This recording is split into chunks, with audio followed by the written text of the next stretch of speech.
नमस्ते दोस्तों, कथानिधि चैनल पर आपका बहुत बहुत स्वागत है। हमारी आज की कहानी है बड़ी बहू। तो आइए सुनते हैं कहानी बड़ी बहू। रोहिणी जी ने मेघा के सिर पर हाथ रखते हुए कहा, बहू, मेरा आशीर्वाद और साथ हमेशा तेरे साथ रहेगा। सास के बदले रंग को देखकर मेघा को बड़ा आश्चर्य हुआ। उसे आज सुबह का ही वाकया याद आने लग गया जो उसमें और उसके पति के बीच में हुआ था। अमित मेघा को डांटते हुए कह रहा था, आखिर तुम्हें किस बात की कमी है मेघा, जो तुम जॉब करने की बात कर रही हो? तुम्हें पता है ना, हमारे घर की बहुएं काम नहीं करती हैं। अच्छा, मेघा ने गुस्से में कहा, तो फिर साक्षी कैसे काम कर रही है? क्या वो इस घर की बहू नहीं है? क्या उस पर ये नियम लागू नहीं होता? क्या सिर्फ मुझ पर इस घर के नियम और कायदे लागू होते हैं? गुस्से से मेघा कहती गई, मेघा, वो शादी से पहले से जॉब करती आई है और वो तुमसे ज्यादा पढ़ी लिखी है। उसने इंजीनियरिंग की है, इंजीनियरिंग। और तुम, हा हा हा, मुश्किल से ग्रेजुएशन, और वो भी पता नहीं ठीक से पढ़ी भी हो या यूं ही डिग्री लेकर बैठ गई और जॉब करने की बात कर रही हो। ऐसा कहकर बड़ी व्यंग्यात्मक हंसी हंसता हुआ अमित उसके पास से उठने लगा। ऐसे भी तुम्हें कोई काम तो देने वाला नहीं है, और गलती से कोई छोटी मोटी नौकरी मिल भी गई तो 2-4 हजार कमा लोगी, और इन 2-4 पैसों से क्या उखाड़ लोगी तुम मेघा? अमित को बड़ा गर्व था खुद पर, घमंड था खुद पर। बोला, घर तो आखिर मेरे पैसों से ही चलेगा ना। बड़ी आई दुनिया में दूसरों की बराबरी करने वाली। चुपचाप घर में रहो, बच्चे संभालो, चूल्हा चौका देखो। ये जॉब वॉब तुम्हारे बस का नहीं है। पुरुषत्व के अहंकार में भरा हुआ अमित बोल गया। लेकिन आज अमित की ऐसी बातें मेघा को बहुत ज्यादा चुभ गई। वैसे तो उसकी बातें हमेशा उसे चुभती थी, पर आज उस चुभन को मेघा बर्दाश्त नहीं करने वाली थी, क्योंकि वह तो उसके आत्मसम्मान पर बार बार चोट किया करता था।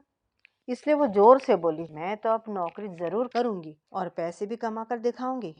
और रही बात पैसे 2 या 4 की, तो ये मेरे लिए बिल्कुल भी मायने नहीं रखता कि मैं कितना कमाऊंगी, बल्कि मेरे लिए यही मायने रखेगा, मैं अपनी छोटी सी कमाई से खुश रहूंगी या नहीं रहूंगी। अब तो बस मैंने सोच ही लिया। दूसरी बात यह भी तो है कि मुझे बार बार हर छोटी से छोटी चीज के लिए तुम्हारे सामने हाथ तो नहीं पसारना पड़ेगा, और ना ही तुम्हारी जली कोटी सुननी पड़ेगी। अमित को गुस्सा आ गया। देखो मेघा, तुम हद से ज्यादा बोल रही हो। एक बार मैंने मना कर दिया ना, तो बस, तुम नौकरी नहीं करोगी तो नहीं करोगी। और हाँ, माँ बाबूजी भी तुम्हें इसकी इजाजत नहीं देंगे। इसलिए खाम खा इस तरह के ख्वाब देखना बंद कर दो, और जितना मिल रहा है ना, उसमें खुश रहो। क्यों? ख्वाब क्यों नहीं देखूं और क्यों नहीं करूं? तभी अचानक रोहिणी जी सामने आ गई थी और बोली, क्यों?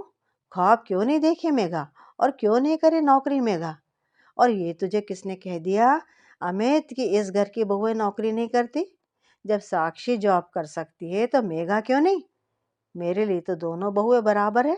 इसलिए अब से मेघा भी अगर चाहती है तो वो भी नौकरी करेगी। और ये कहते हुए उन्होंने मेघा के सिर पर हाथ रख दिया था, उसे आशीर्वाद भी दिया था, और ये भी उसे आश्वासन दिया था कि वो हमेशा उसका सपोर्ट करेंगी। इसी वजह से सास के इस बदले रंग को देखकर मेघा को बड़ा आश्चर्य हुआ था कि क्यों आज तक कभी उन्होंने उसका साथ तो नहीं दिया था, और आज कैसे उसके साथ खड़ी हो गई। मेघा को आज भी याद है, जब शादी के कुछ महीनों के बाद उसने नौकरी करने की बात कही थी, तो कैसे रोहिणी जी ने अपने सास वाले तेवर दिखाकर साफ साफ मना कर दिया था, और आज बिना कुछ कहे खुद ही सामने आकर मान गई। और यही बात मेघा को हजम नहीं हो रही थी। इसलिए रात को जब रोहिणी जी अपने कमरे में लेटी हुई थी, तब मेघा रोहिणी जी के पैर दबाने चली गई। फिर पैर दबाते दबाते अपने दिल की बात उसने उनके सामने रखी दी। उसने धीरे से पूछा, माँ जी, एक बात पूछूं?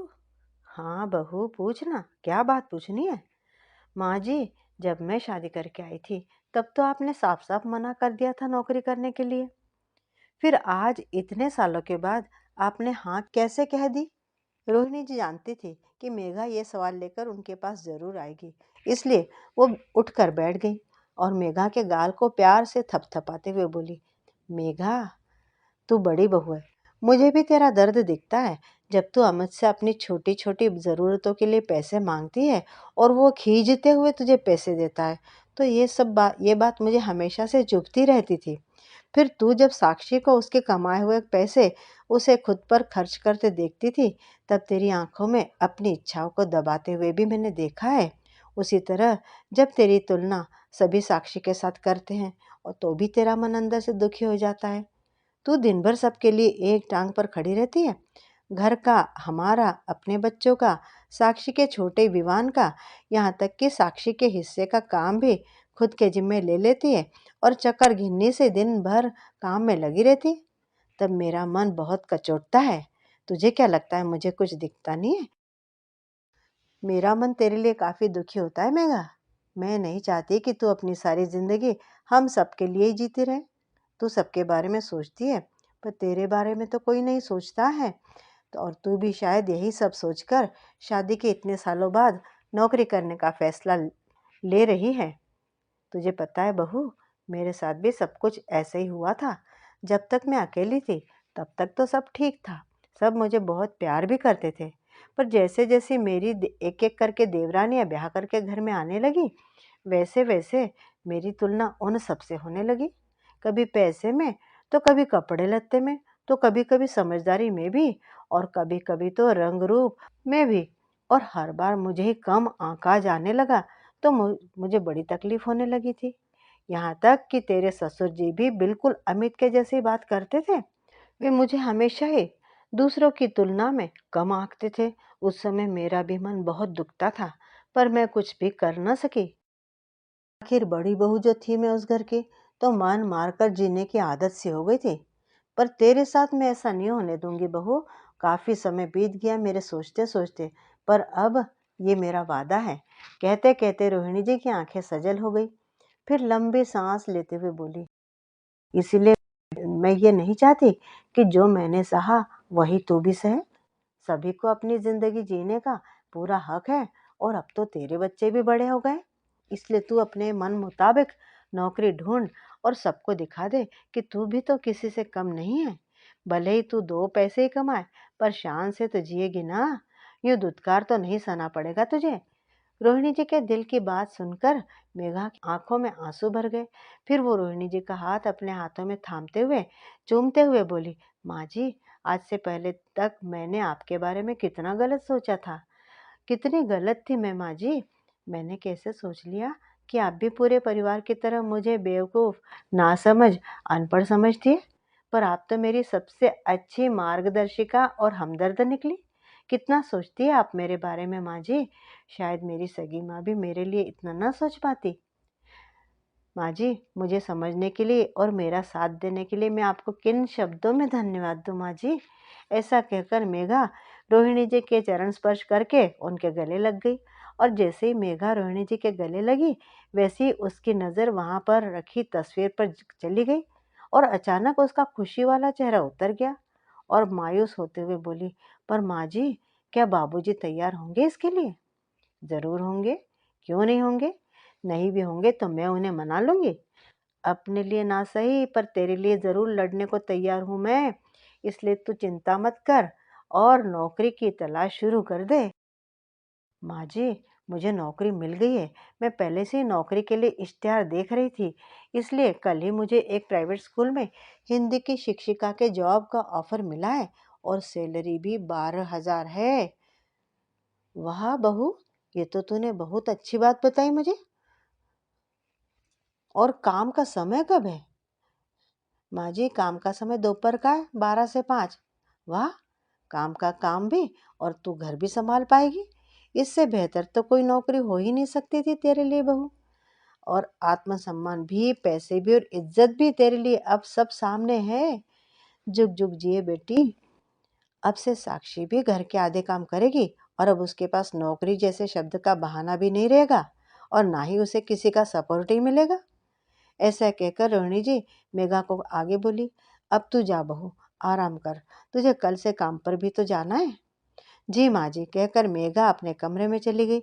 दरअसल साक्षी की शादी को 4 साल हो गए थे और वो जब से इस घर की बहू बनकर आई थी तब से घर के सभी लोग उसे बहुत तवज्जो देने लगे थे। घर के हर राय विचार में उसकी सहमति ली जाती थी। यहाँ तक कि ससुर जी भी उसे बड़ा लाड़ करते थे।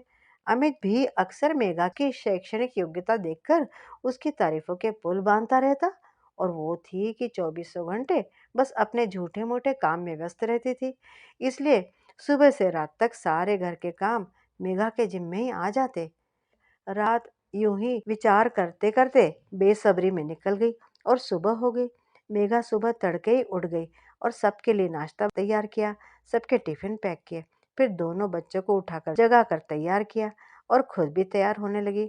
उसे देखकर अमित मन ही मन बदबुदाते हुए बोला, हो लो, हो लो, जितनी मर्जी उतना तैयार हो लो, पर जब बाबूजी रास्ते में रोड़े अटकाएंगे ना, तब समझ में आएगा कि कौन कितने पानी में है और कौन किस लायक है।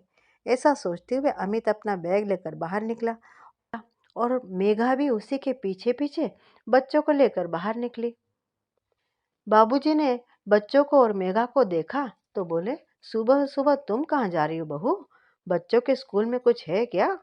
ससुर के प्रश्न के आगे पल भर के लिए मेघा चुप रह गई और जैसे ही उसने कुछ कहने के लिए मुंह खोलना चाहा कि तभी वहां रोहिणी जी आ गई और बोली, बच्चों के स्कूल में कुछ भी नहीं है, बस वो बड़ी बहू को स्कूल में हिंदी की शिक्षिका की नौकरी मिली है तो आज से ज्वाइन कर रही है, इसीलिए काम पर जा रही है। तुम दोनों का दिमाग खराब हो गया है क्या? बड़ी बहू, अभी के अभी अंदर जाओ। 2 पैसे की टीचरी की नौकरी करके हमारे घर की इज्जत को पानी में मिलाने जा रही हो? छोटी बहू को देखकर तुम्हारे पर निकल रहे। अरे वो आज की लड़की है, पढ़ी लिखी समझदार है, अपना अच्छा बुरा समझती है। पर बड़ी बहू, तुम्हारी शादी को 10 साल हो गए, फिर भी तुम आज तक हम सब पर निर्भर हो, क्योंकि तुम्हारे पास ज्ञान भी नहीं और ना ही दुनियादारी की समझ ही है। जिसे दुनियादारी की बिल्कुल समझ नहीं है, वो दुनिया से बराबरी करने चली है। फिर गुस्से में चिल्लाते हुए बोले, मैंने कहा ना बड़ी बहू, अभी के अभी अंदर जाओ। कमल जी के इतना कहने पर भी मेघा वहीं खड़ी रही। आज वो वापस अंदर जाने के लिए घर से बाहर निकली ही नहीं थी, बल्कि खुद को साबित करने के लिए घर से बाहर कदम बढ़ाया था उसने। इसलिए वो बिना डरे नम्रता से बोली, बाबूजी, आज तक मैंने वही किया जो सभी ने चाहा, पर आज मैं वही करूंगी जो मेरा दिल चाहता है। और हाँ बाबूजी, मेरी चुप्पी का मतलब कतई ये नहीं है कि मैं कमजोर हूँ, नासमझ हूँ या बेवकूफ हूँ, बल्कि ये मेरे संस्कार है जो आज तक सिर झुकाकर मैं सबकी बात मानती आई। अगर मैंने दुनियादारी की समझ दिखाई ना बाबूजी, तो ये घर अभी के भी टूट जाएगा। अपनी देवरानी साक्षी की तरफ नजरें डालकर फिर मेघा आगे बोली। फिर अपने पति को, जो काफी देर से मेघा को देखकर मंद मंद मुस्कुरा रहा था, उसके तरफ देखकर भी मेघा बोली, आज जो मेरे पति निश्चिंत होकर यहाँ वहाँ भटकते रहते हैं ना, उसकी वजह भी मैं ही हूँ। अगर मैं इनकी सारी जिम्मेदारी नहीं उठाऊं तो इन्हें इतनी आज़ादी मिल सकती है भला? और इन सब के बदले अगर मैंने आज अपने बारे में भी सोचना शुरू कर दिया तो क्या बुरा किया बाबूजी? क्यों घर की छोटी बहू को हर चीज की आज़ादी दी जाती है और बड़ी बहू पर पाबंदियां लगाई जाती है? कहिए ना बाबूजी, क्यों हर बार मेरी तुलना छोटी से की जाती है और उसके बाद मुझे बुरा कहा जाता है? क्यों नहीं कभी साक्षी को मेरे द्वारा किए गए काम से कमतर आंका जाता? अगर वो बाहर काम करती है तो मैं भी तो चौबीसों घंटे घर का काम करती हूँ, उससे कई गुना ज्यादा करती हूँ, पर किसी को नहीं दिखता मेरे द्वारा किए गए काम। अगर बाहर जाकर पैसे कमाना है, खुद को बेहतर साबित करना है, तो फिर मुझे क्यों नहीं दिया जा रहा ये मौका? बताइए बाबूजी। मेघा के सवालों का जवाब किसी के पास नहीं था, इसलिए कमल जी सिर झुकाए अंदर चले गए और अमित, साक्षी और उसका पति शर्मिंदगी महसूस करते हुए ऑफिस चले गए। रोहिणी जी अपनी बड़ी बहू की बलाइयाँ लेते हुए बोली, वाह बड़ी बहू, आज तो तूने सबकी बोलती बंद कर दी। आज तूने साबित कर दिया कि तेरी भी कुछ अहमियत है। जा बेटी, तेरी नई जिंदगी तेरा इंतजार कर रही है।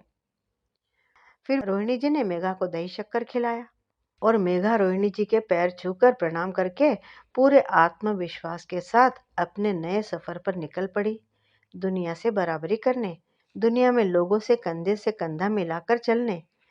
मेघा को देखकर आज रोहिणी जी बड़ी खुश थी।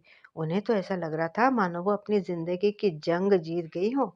जो काम वो नहीं कर पाई, आज बड़ी बहू ने करके दिखा दिया और इसका असर कमल जी पर भी साफ साफ दिख रहा था। वो आज रोहिणी जी से भी नजरें मिलाने से कतरा रहे थे। कहीं ना कहीं मेघा के शब्द उन्हें ये सब सोचने पर मजबूर कर रहे थे कि उन्होंने रोहिणी जी के साथ भी गलत ही व्यवहार किया था। इसीलिए वो रोहिणी जी के पास गए और कहने लगे, रोहिणी, मैं वाकई गलत था। आज मुझे अपनी गलती का एहसास हो रहा है। जिस प्रकार मैं तुम्हें हमेशा अपनी गिरफ्त में रख कर चलता रहा, उसी प्रकार बड़ी बहू भी हम सब की गिरफ्त में थी। मुझे कभी दिखाई नहीं कि घर की बड़ी बहू के भी कुछ अरमान होते हैं, उसकी भी अपनी जिंदगी होती है, उसे भी सबके सपोर्ट की आवश्यकता होती है, उसे भी बराबरी का दर्जा मिलना चाहिए जो अन्य सभी बहुओं को मिलता है। पर मैंने ऐसा नहीं किया कभी। बड़ी बहू के हिस्से सारी जिम्मेदारी और छोटी बहू को हद से ज्यादा सिर पर बिठा लिया था मैंने। उसके हर सलाह मशवरे को तवज्जो दी, बड़ी बहू से कभी पूछना भी जरूरी नहीं समझा। इसी तरह तुम्हारे साथ भी मैंने यही किया। जिंदगी भर तुम्हारे आत्मसम्मान को गिराता रहा मैं और आत्मविश्वास को तोड़ता रहा। सबके सामने तुमको छोटा बनाता रहा और तुम खुद के मन को मारकर और खुद को तोड़कर समझौता करती चली गई थी। शादी के 50 साल बाद कमल जी को पहली बार अपनी गलती का एहसास हुआ। यह देखकर रोहिणी जी बोली, 50 सालों का जख्म है जी, इतनी जल्दी कहाँ भरने वाला है। खैर, देर ही सही, पर इस बात का एहसास तो हुआ आपको। वो तो भगवान का शुक्र है कि बड़ी बहू ने आपकी आंखों पर चढ़े चश्मे को उतार फेंका, वरना तो आप जैसे इंसान को कहाँ दिखता है हम औरतों का दर्द। ऐसे कहकर रोहिणी जी अपने काम में व्यस्त हो गई। शाम होने को थी। अभी सबके घर आने का सिलसिला शुरू हो गया।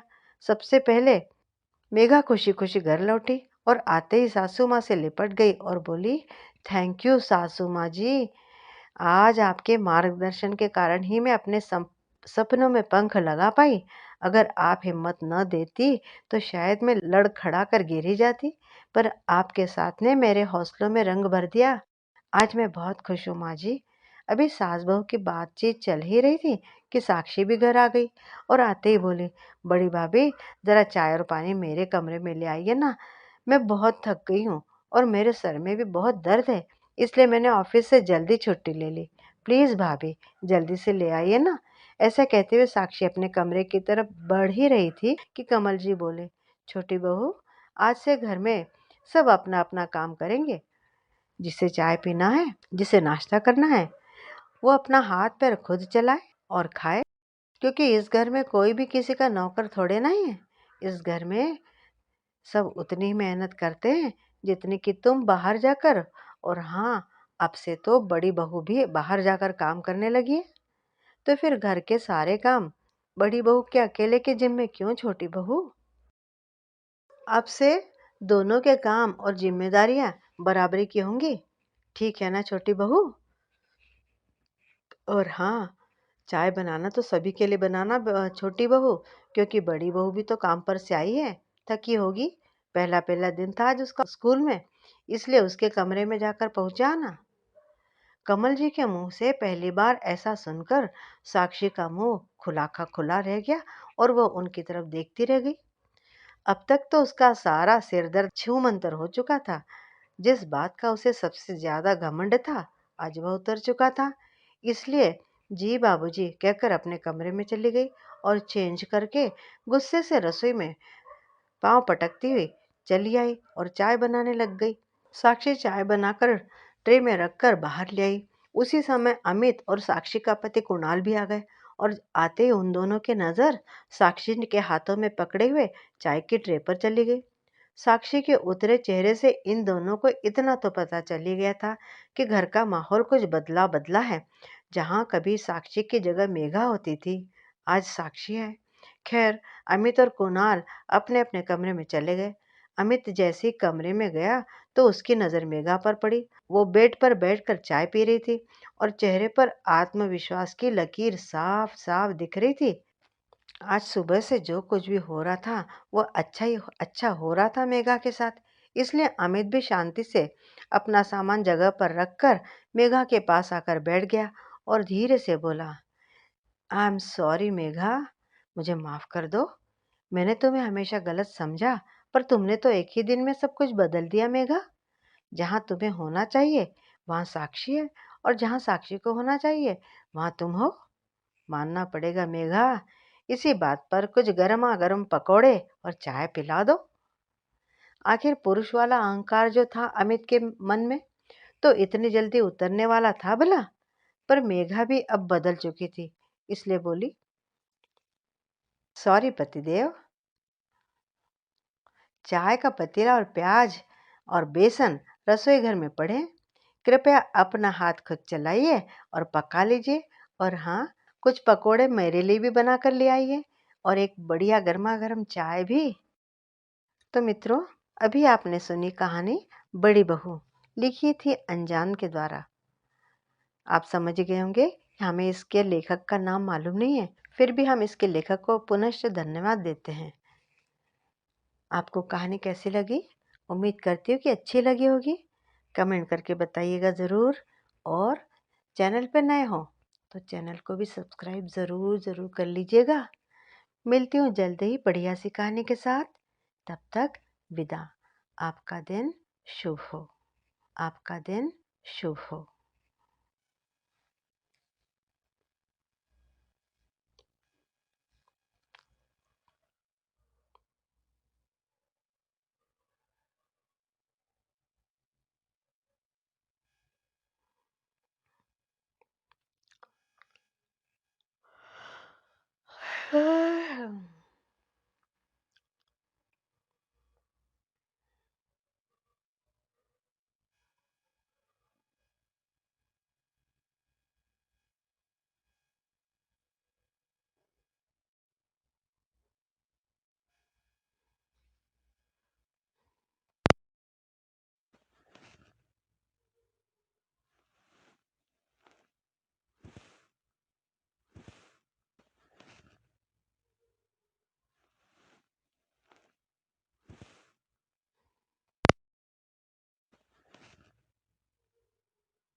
मैंने तुम्हें हमेशा गलत समझा, पर तुमने तो एक ही दिन में सब कुछ बदल दिया मेघा। जहाँ तुम्हें होना चाहिए वहाँ साक्षी है, और जहाँ साक्षी को होना चाहिए वहाँ तुम हो। मानना पड़ेगा मेघा, इसी बात पर कुछ गर्मा गर्म पकोड़े और चाय पिला दो। आखिर पुरुष वाला अहंकार जो था अमित के मन में, तो इतनी जल्दी उतरने वाला था भला? पर मेघा भी अब बदल चुकी थी, इसलिए बोली,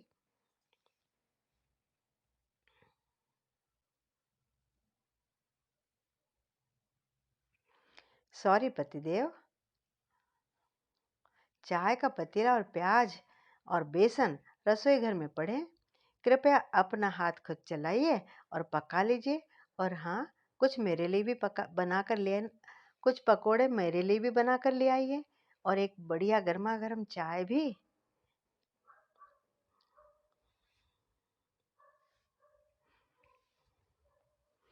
तो मित्रों, उम्मीद करती हूँ कि कहानी आपको पसंद आई होगी। कमेंट करके बताइएगा ज़रूर।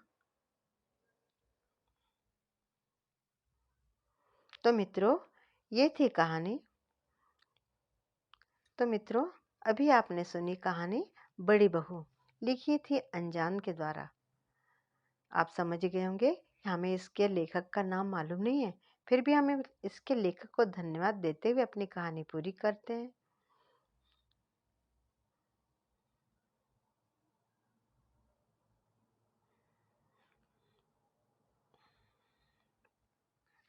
फिर भी हम इसके लेखक को पुनश्च धन्यवाद देते हैं। आपको कहानी कैसी लगी? उम्मीद करती हूँ कि अच्छी लगी होगी। कमेंट करके बताइएगा ज़रूर। और चैनल पर नए हो तो चैनल को भी सब्सक्राइब ज़रूर ज़रूर कर लीजिएगा। मिलती हूँ जल्द ही बढ़िया सी कहानी के साथ। तब तक विदा। आपका दिन शुभ हो।